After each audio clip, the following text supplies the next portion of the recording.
Hi, Chuck Woodbury with RVTravel.com, and I'm here again with Larry McGaugh of RV Comfort Systems, and we're talking about his CheapHeat system, which enables an RVer to use their furnace on either gas, which it comes with, or electricity.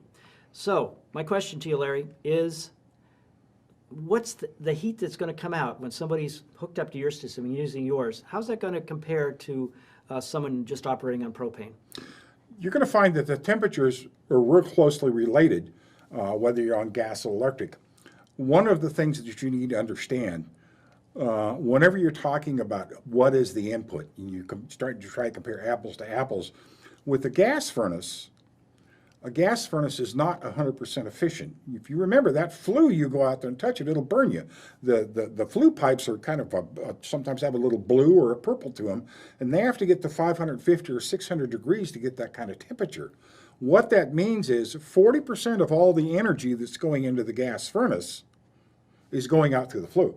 Yeah, and essentially when I walk out the front door of my motorhome with the heater on a cold day, and I kind of walk toward the back and I hit that, I mean, there's a lot. I could stand out there and be warm. There's so much coming out, and that's what you're talking about. Right, right. With a 40,000 BTU gas furnace, for example, yeah, they're always, whenever you see a rating on a furnace, they're talking about how much heat is going into it.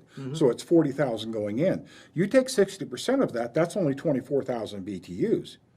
Now, a gas furnace, if you remember on yours, you notice how it has that kind of that time where it runs before it starts putting out heat and after it runs out putting out heat. That's called the pre-purge and a post-purge cycle. 60 seconds in front and 90 seconds in back. So for every run cycle, you've got 2.5 minutes worth of run time that you're actually not producing heat with the fire. So when you actually measure the heat output at the registers, you're going to find that realistically you're closer to around 18,000 BTUs of energy on a 40,000 BTU gas furnace.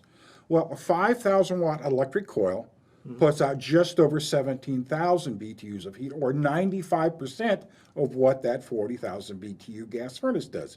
I guess the best way to explain it is if you take a temperature and drop it down inside that register, you're going to find that it's usually about plus or minus 5 degrees of what that gas furnace is going to do. Yeah, okay. Yeah, it makes sense that, no, let's just end it with what it's going to do, and I'll just say thank you. I forgot what I was going to say.